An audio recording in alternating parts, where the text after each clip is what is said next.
नमस्कार साथियों, स्वागत है आप सभी का एनडीसी के डिजिटल प्लेटफॉर्म के ऊपर। तो आज हमारे रीट की क्लास नंबर 12 है और जैसे कि मैंने आपको बताया था कि अपने रुधिर वाला जो टॉपिक है ये 2 दिन तक चलेगा। और ये रुधिर जो टॉपिक है वो अपना किस में आता है, वो रक्त परिसंचरण तंत्र के अंदर आता है।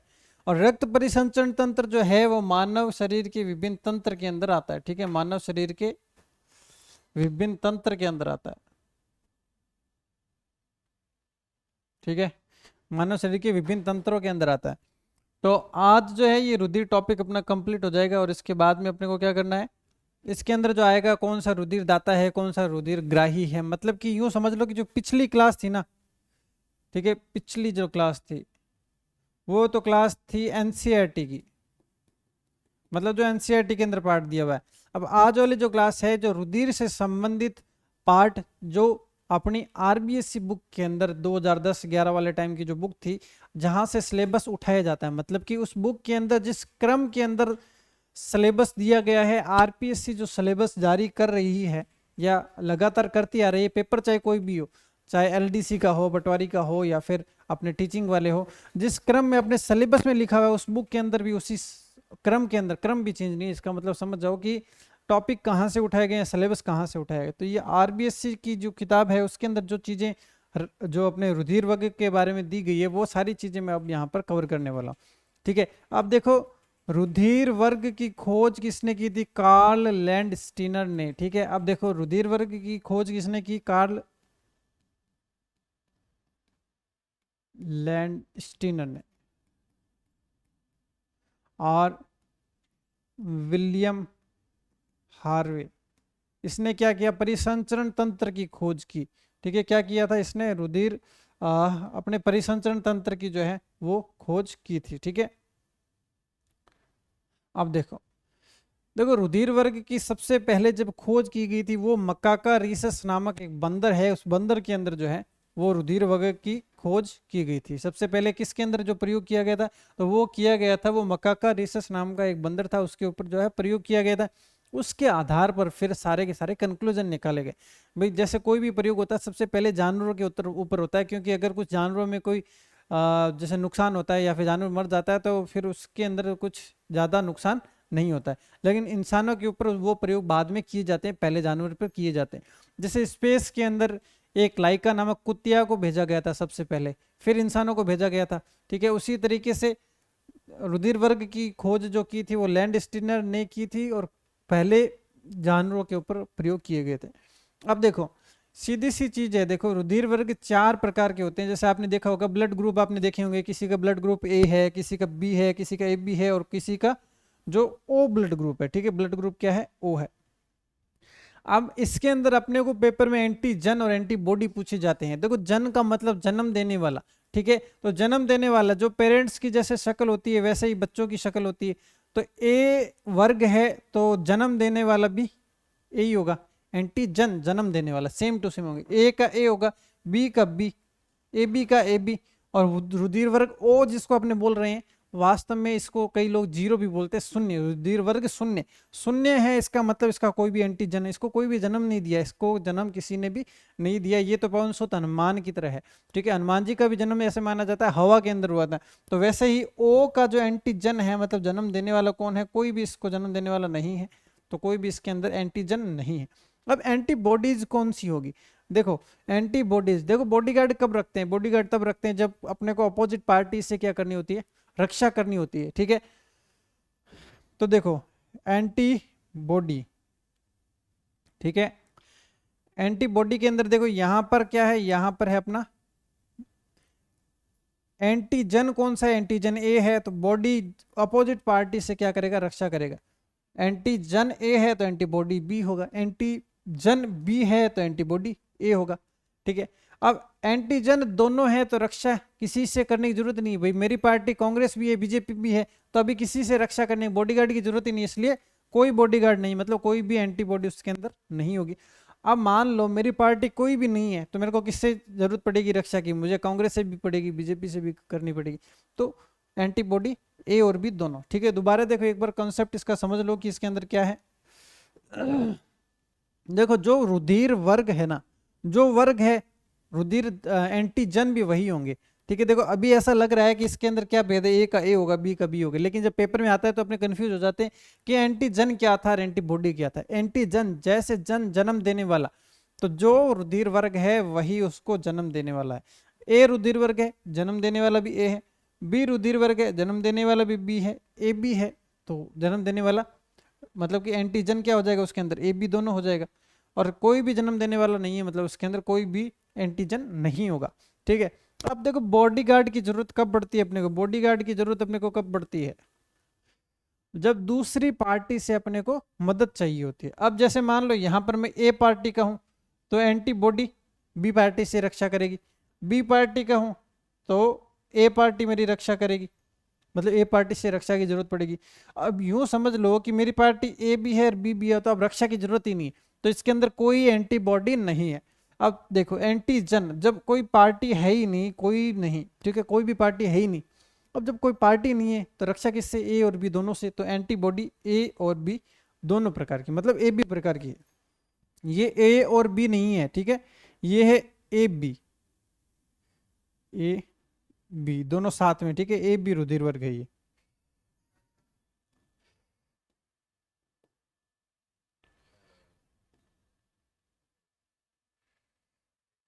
ठीक है, ठीक है। अब देखो नेक्स्ट, देखो इसके बाद में देखो रोगी को दिया जाने वाला, मतलब कौन सा वर्ग कौन से रोगी को रुधिर दे सकता है, और उसके बारे में अपने को बात करते हैं। देखो एक होता है दाता,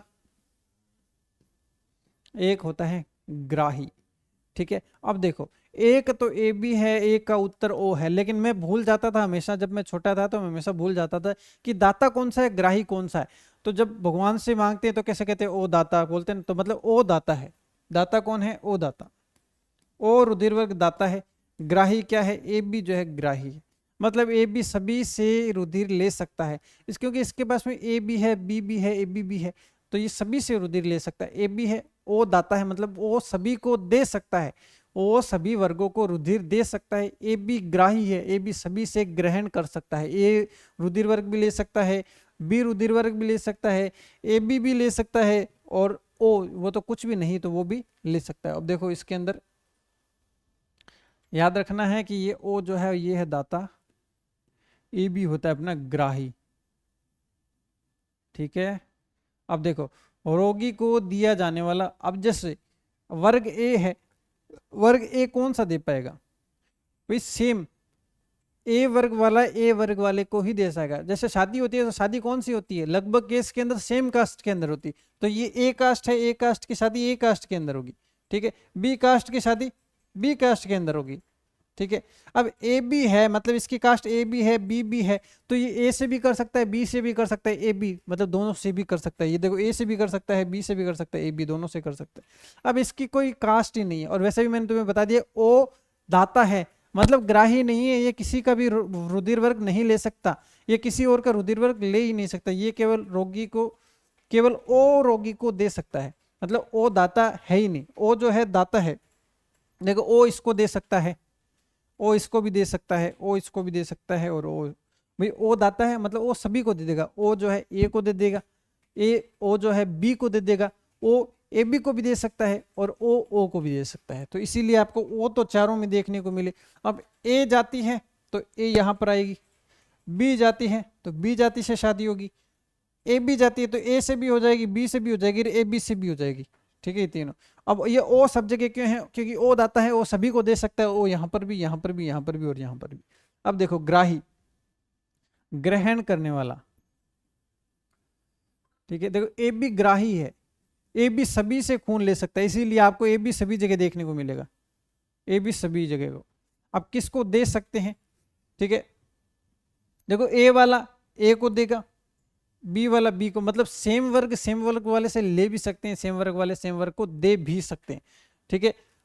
देखो तो ए वाले में ए है, बी वाले में बी है, ए बी वाले में पूरा ए बी है, और ओ जो है उसका कोई भी कास्ट नहीं है, तो किसी से भी रुधिर जो है, किसी को भी रुधिर दे सकता है, क्योंकि ओ क्या है, ओ तो दाता है, सभी को रुधिर दे सकता है। अब नेक्स्ट देखो, तो और वर्ग रुधिर ओ वर्ग, ओ मैंने क्या बोला, ओ दाता है, तो ओ सार्वत्रिक दाता है, मतलब सभी को ब्लड जो है दे सकता है। ए बी सार्वत्रिक ग्राही है, मतलब खून सभी से ग्रहण कर सकता है, ले सकता है। अब देखो, अब एक नया ट्विस्ट आ गया। होता क्या था कि जब ब्लड ग्रुप सही तरीके से खून नहीं दिया जाता था तो इंसान की क्या हो जाती थी, मृत्यु हो जाती थी। ठीक है, फिर धीरे धीरे लैंडस्टेनर ने क्या किया, रुधिर वर्ग की खोज की। तो फिर बाद में क्या होने लगा कि जो मृत्यु दर जो थी खून के कारण से, मतलब अब गलत रुधिर वर्ग वालों को खून दिया नहीं जाता था तो मृत्यु दर रुधिर के कारण से होनी बंद हो गई, लेकिन 100% बंद नहीं हुई। मतलब 80% तक गलत रुधिर वर्ग के कारण से मतलब गलत रुधिर वर्ग को डोनेट कर देने के कारण से जो मृत्यु होती थी वो 80% तक रुक गई। अब ये 20% का रीजन नहीं समझ में आ रहा था कि जब हम ब्लड डोनेट सही कर रहे हैं, ए वर्ग वाले को ए वर्ग का दे रहे हैं, बी वाले को बी का दे रहे हैं, ए बी वाले को ए बी का दे रहे हैं और ओ वाले का ओ का दे रहे हैं, तो फिर दिक्कत कहाँ आ रही।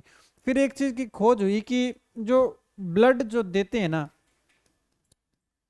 ये केवल ब्लड ग्रुप पर निर्भर नहीं करता। ब्लड ग्रुप केवल ब्लड ग्रुप के साथ में एक आरएच कारक के ऊपर निर्भर करता है, आरएच कारक। ठीक है, मतलब जब ब्लड दिया जाता है तो आपको पता होगा कि एक पहले सैंपल टेस्ट किया जाता है, उसकी रिपोर्ट आती है, उसके अंदर सबसे पहले अपना ब्लड ग्रुप देखते हैं, ब्लड ग्रुप के साथ में उसके अंदर देखना है कि आरएच कारक देखते हैं, उसके अंदर आरएच कारक देखा जाता है। तो जिन इंसानों के अंदर आरएच कारक उपस्थित होता है वो आरएच पॉजिटिव होते हैं, जिनके अंदर आरएच उपस्थित नहीं होता वो आरएच नेगेटिव होते हैं।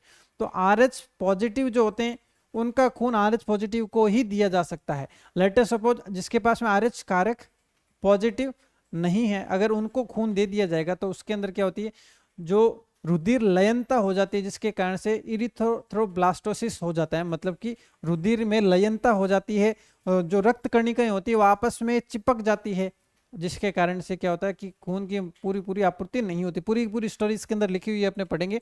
ठीक है, अब देखो आरएच कारक की खोज किसने की, तो लैंडस्टीनर ने। ये नाम इंपॉर्टेंट है, और लैंडस्टीनर वे विनर ने। देखो रुधिर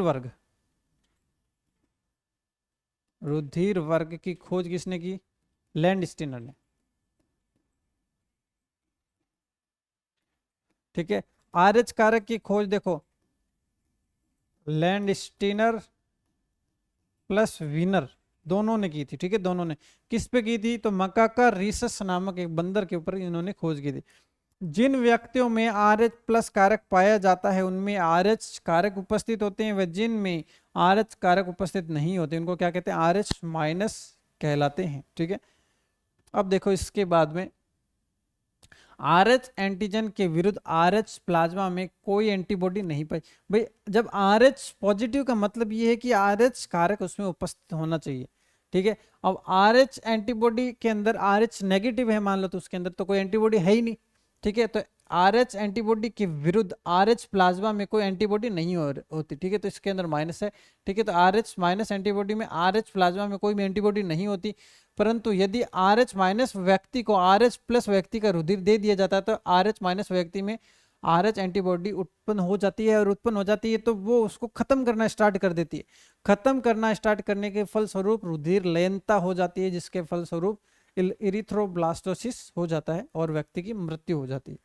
ठीक है, तो मतलब क्या हुआ कि आरएच माइनस वाले को आरएच प्लस का जब रुधिर दे दिया जाएगा तो उसके अंदर आरएच प्लस वाली कणिकाएं क्या होगी, एंटीबॉडीज उत्पन्न हो जाएगी। भाई एंटीबॉडीज क्या होती है, मान लो बुखार आया तो अब बुखार वाली एंटीबॉडी उत्पन्न हो जाती है। मान लो कैंसर हो गया तो कैंसर वाली एंटीबॉडीज उत्पन्न हो जाती है।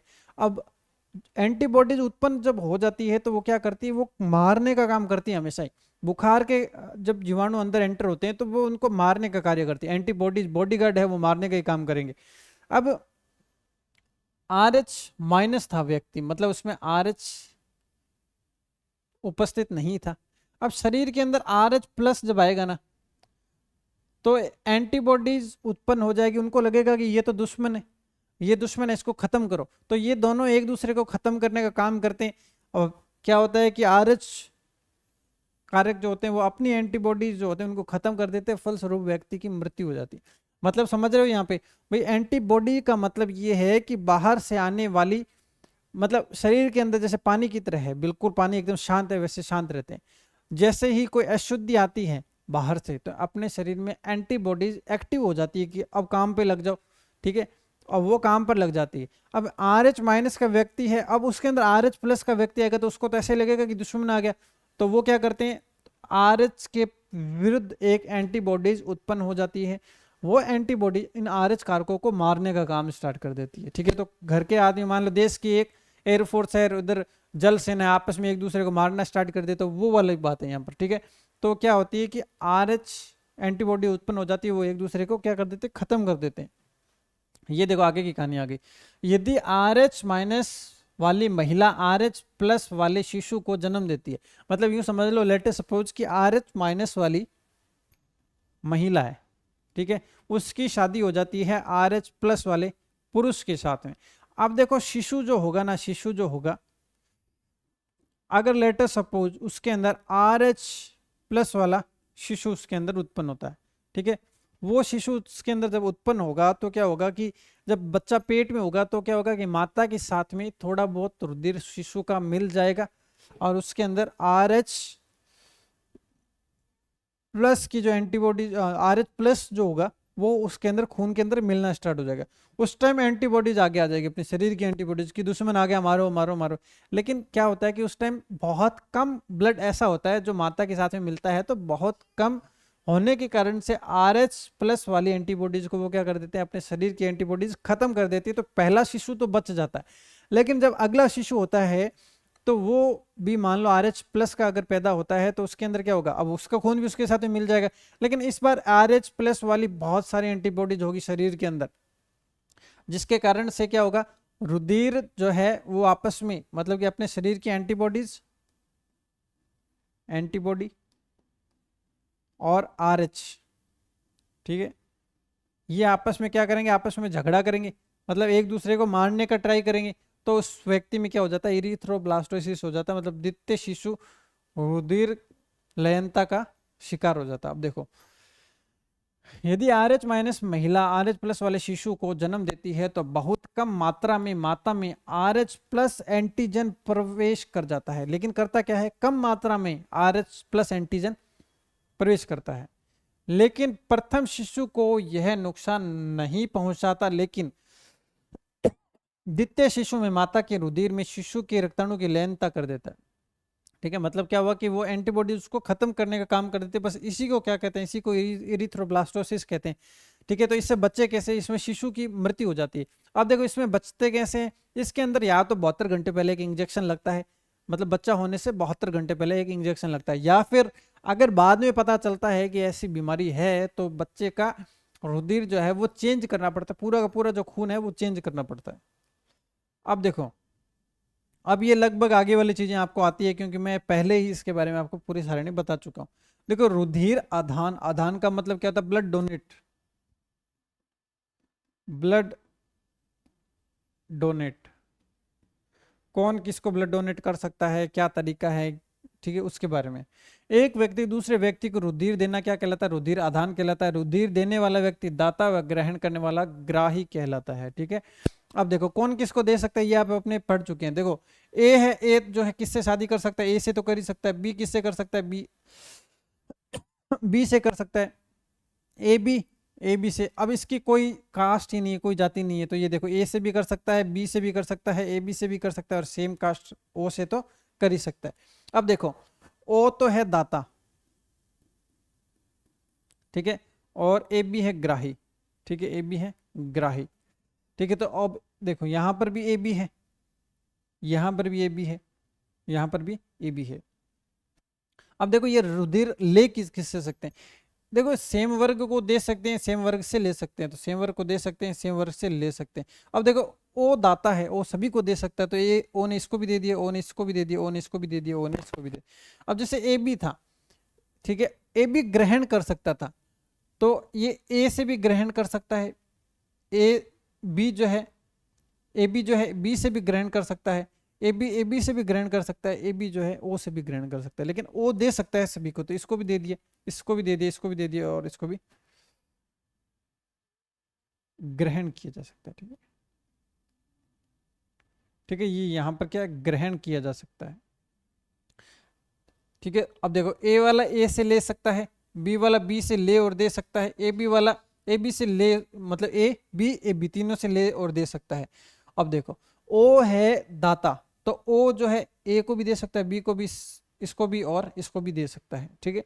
तो ये थोड़ा सा आपको तरीके से आपको याद करना पड़ेगा। सबसे बड़ी बात है कि आप इतना याद कर लेना, ओ दाता है और ए बी ग्राही है, बाकी ये काम अपने आप हो जाएगा। और इतना ध्यान रख लेना कि सेम ब्लड ग्रुप सेम को दे भी सकता है और सेम ब्लड ग्रुप सेम को दे भी ले भी सकता है, ठीक है। तो उससे ये पूरी की पूरी अपनी सारणी बन जाएगी। देखो यहाँ पर फिर से वही लाइन, रक्त वर्ग ओ को सार्वत्रिक दाता व ए बी को सार्वत्रिक सार्वत्रिक प्राप्तकर्ता कहा जाता है, ठीक है, सार्वत्रिक प्राप्तकर्ता कहा जाता है।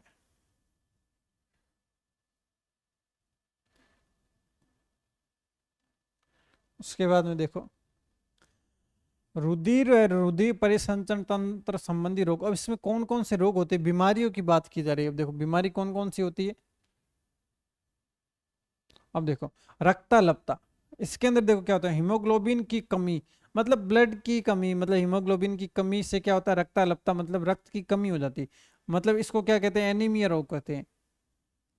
और एनीमिया रोग क्यों होता है, B12 की कमी से होता है। क्या होता है, B12 की कमी से होता है, ठीक है। और B12 की कमी मतलब लोहे, Fe की कमी से, ठीक है। अब देखो लोह, विटामिन और B12 व फोलिक अम्ल की कमी से होने वाला रोग कौन सा है, रक्ताल्पता। ये तो याद ही कर लो हमेशा, जिसको भी खून की कमी होगी उसको हमेशा खाने के अंदर पालक बताया जाता है। और पालक के अंदर क्या होता है, आयरन होता है, जैसा आपने सुनी ही होगा, ठीक है। तो ये देखो लोहा, विटामिन B12 जो है एनीमिया रोग से संबंधित है, रुधिर की कमी से संबंधित रोग है, ठीक है। उसके बाद देखो फॉलिक एसिड की कमी से भी रक्ताल्पता रोग हो जाता है। अब देखो वेरिकोज वेन्स, मतलब कि वेरिकोज शिराएं, इस रोग में शिराएं खींच जाती हैं, ठीक है। इस रोग के अंदर क्या होता है कि जैसे जो नाड़ियां होती है वो दिखती रहती है, ठीक है, जो नाड़ियां होती है वो दिखती रहती है।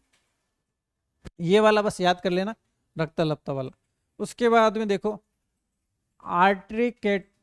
आर्टरीरियो, ठीक है। इस रोग के अंदर क्या होती है, धमनी की भित्ति जो होती है दृढ़ हो जाती है। जैसे मैंने आपको बताया था कि जो शिरा होती है वो होती है सॉफ्ट, और जो धमनी होती है वो अपनी क्या होती है, दृढ़ हो जाती है। मतलब वो पहले से ही सॉलिड होती है, वो और ज्यादा दृढ़ हो जाती है, बिल्कुल भी फ्लेक्सिबिलिटी नहीं रहती। उसके कारण से उसके फटने के डर जो रहते हैं, क्योंकि आपको पता है कि धमनी के अंदर ब्लड प्रेशर बहुत ज्यादा रहता है। अब वो देखो फ्लेक्सिबल नहीं होगी तो उसके अंदर फटने के चांस उसके बहुत ज्यादा रहेंगे। अब हृदय आघात, ठीक है, धमनी में थक्का बन जाने के कारण रुधिर में रुकावट आने लगती है और यह रोग हो जाता है। क्या हो जाता है, यह रोग हो जाता है। अब देखो ये कैसे होता है, पूरी कहानी बताते हैं इसकी, ठीक है।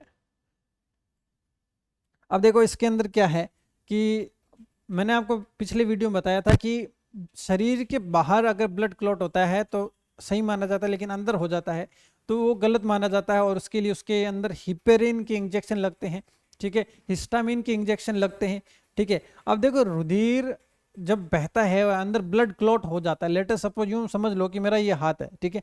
अब यहाँ पर अंदर की साइड में ब्लड क्लॉट हो गया, लेकिन खून तो उसी रफ्तार से बहेगा।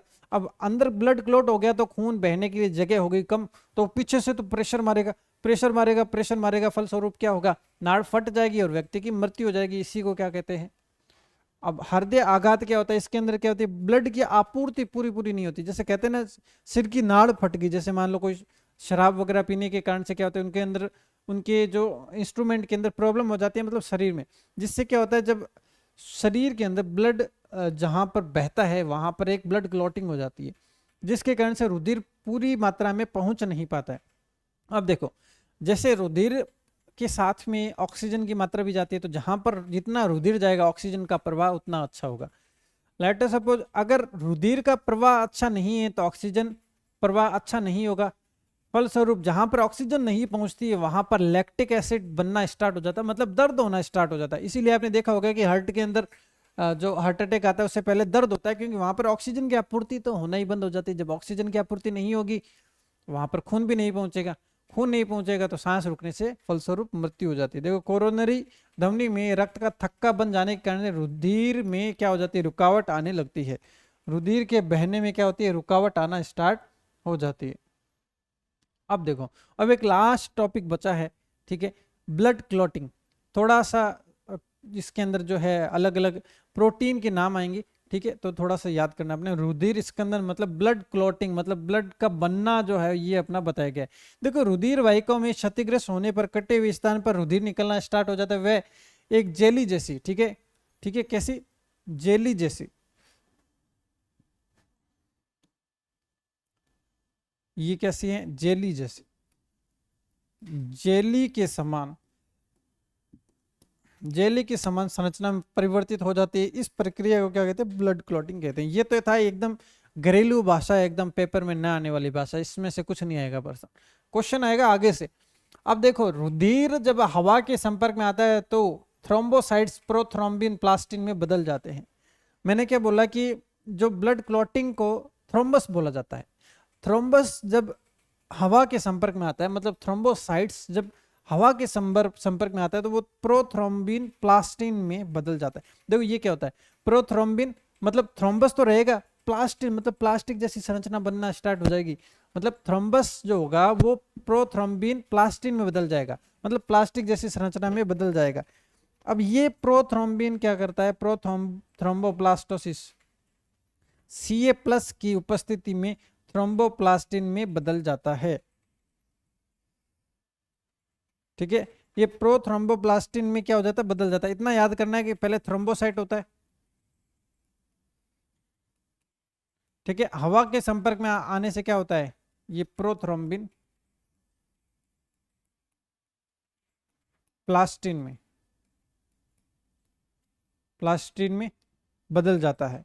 ठीक है, अब शरीर के अंदर कैल्शियम में हड्डियां हैं तो हड्डियों का थोड़ा बहुत कुछ ना कुछ बह के आ जाता है, मतलब कैल्शियम आ जाता है उसमें, तो प्रोथ्रोम्बोप्लास्टिन जो है, अब इसके साथ में कैल्शियम की उपस्थिति होती है, वो थ्रोम्बोप्लास्टिन बन जाता है, फिर से वहीं पर पहुंच जाता है, कहां पर, थ्रोम्बोप्लास्टिन, मतलब यहां पर थ्रोम्बोसाइट था, थ्रोम्बोप्लास्टिन में बदल जाता है, और ये क्रम चलता रहता है। याद इतना सा जितना दिया हुआ अपने को याद करना है कि सबसे पहले थ्रोम्बोसाइट्स होता है, थ्रोम्बोसाइट जब हवा के संपर्क में आ जाता है वो थ्रोम्बोप्लास्टिन में बदल जाता है। अब कैल्शियम के संपर्क में आता है तो दुनिया वापस वहीं पर पहुंच जाती है, थ्रोम्बोप्लास्टिन के अंदर वो परिवर्तित हो जाता है, और ये क्रम चलता रहता है। सामान्यतः बहने वाला रुधिर वाहिकाओं में थक्का नहीं बनाता, उसमें प्रतिस्कंदन कारक होते हैं। देखो, मैंने आपको शुरू से मैं एक बात 12 बार तो कम से कम बोल चुका हूँ कि ऊपर वाले ने जो इंसान बनाया है वो एकदम मशीन की तरह बनाया है, और हर काम की एक लिमिट होती है, हर लिमिट के अंदर किया गया काम है वो सही है, लिमिट से ज्यादा हो जाता है तो वो काम सही नहीं रहता, और हर चीज का एक एंटी जो है सब जगह बनाया जाता है, हर चीज का एक, मतलब शेर को सवा शेर हर जगह मिलता है। ठीक है, ये आपने नॉर्मल लाइफ के अंदर भी देखा होगा, अब मैं इंसानों के अंदर बता देता हूँ। देखो, शरीर के अंदर रुधिर का थक्का बनना अच्छा है, लेकिन गलत जगह पर थक्का बनेगा तो उसका इलाज भी शरीर के पास में है, प्रतिस्कंदन कारक शरीर में उपस्थित होते हैं कि वो रुधिर का थक्का गलत जगह न बनाए। अब वो प्रतिस्कंदन कारक कौन से हैं आप खुद जानते हैं, वो है हिपेरिन और हिस्टामिन, हिपेरिन व हिस्टामिन, हिस्टामिन। ठीक है, ये क्या प्रतिस्कंदन कारक होते हैं, मतलब अंदर ब्लड क्लॉट होने से रोकने वाले हैं। अब रक्त के कार्य क्या क्या, अब रक्त के कार्य आप कम से कम 10-12 बार पढ़ चुके हैं, हर क्लास के अंदर कुछ ना कुछ उससे संबंधित बातें बताता हूँ। भाई देखो, मैंने क्या बताया, रक्त अगर सही प्रवाह नहीं होता तो ऑक्सीजन की कमी हो जाती है, इसका मतलब ऑक्सीजन का परिवहन करता है। ठीक है, ऑक्सीजन ले जाता है तो ऑक्सीजन वापस निकालने के लिए भी कोई ना कोई जरूरत होती होगी, तो ऑक्सीजन और CO2 दोनों का क्या करता है, परिवहन करता है। एक मैंने चीज आपको बताई कि खून तो है एक बस की तरह है जो ट्रांसपोर्टेशन का काम करता है, मतलब किसका ट्रांसपोर्टेशन करता है, वो विटामिन, प्रोटीन, उत्सर्जी पदार्थ, हार्मोन, इन सब का क्या करता है, ट्रांसपोर्टेशन करता है। भाई पोषक पदार्थ, जैसे मान लो खाने पीने का सामान है, उसका जो पोषक पदार्थ उसने अवशोषण कर लिया, अब शरीर को जहां पर जरूरत है वहां पर ग्लूकोज पहुंचा रहा है, जहां पर जरूरत है वहां पर उसके हार्मोन पहुंचा रहा है। भाई और तो कैसे जाएंगे, टांगे तो है नहीं जो पैदल चल के, ये बह के जाते हैं, बहते किसके साथ में, खून के साथ में बहते हैं। उत्सर्जी पदार्थ, जैसे मान लो अपने अपने जो स्वेट आता है, मतलब कि जो पसीना आता है, पसीना क्या होता है, उत्सर्जी पदार्थ, मतलब बाहर निकालने वाले पदार्थ भी कैसे बहते हैं, वो भी किसके साथ में बहते हैं, वो भी अपने रक्त के साथ में बहकर बाहर आ जाते हैं। अब देखो, श्वेताणु, जीवाणु, विषाणु आदि का भक्षण, अब ये मैंने आपको बताया था पिछले वीडियो के अंदर कि एक होता है RBC, एक होता है WBC। WBC तो अपनी सैनिक कोशिकाएं हैं, सैनिक कोशिकाएं, सैनिक कोशिकाएं क्या कहती है, दुश्मनों का भक्षण कर लेती है। तो श्वेताणु, जीवाणु और विषाणु का भक्षण करने का कार्य कौन करता है, वो कहता है WBC। WBC किसका पार्ट है, वो है खून का पार्ट, तो ये खून का कार्य हो गया, रक्त का कार्य होगा। रुधिर का थक्का व घाव भरने में सहायता करते हैं। भाई रुधिर का थक्का बनाने में सहायक है, और घाव भरने के अंदर कौन सहायक है, तो ब्लड सहायक होता है। शरीर के ताप को एक जैसा बनाए रखने के अंदर, भाई जैसे अपने मान लो सर्दियों के अंदर हाथ ऐसे करते हैं, गर्म करते हैं, ठीक है, तो उसके बाद में ऐसा नहीं है कि खाली हाथ हाथ गर्म होते हैं, उससे पूरे शरीर के अंदर हीट जो होती है वो जाती है। वो कैसे, वो उसका रीजन क्या है, उसका रीजन ये है कि खून पूरे शरीर में बहता है, तो वो खून पूरे शरीर में उसका क्या करता है, संचरण करता है। बस ये ब्लड की पूरी इतनी सी कहानी थी, और ये ब्लड की कहानी जो है वो अपनी कंप्लीट हो चुकी है। और अब नेक्स्ट टॉपिक जो आएगा वो एक नया टॉपिक होगा, उसके अंदर फिर से वही इंटरेस्टिंग बातें और वही उतना ही जो है इंपॉर्टेंट टॉपिक अपने नेक्स्ट वीडियो के अंदर बात करते हैं। Thank you.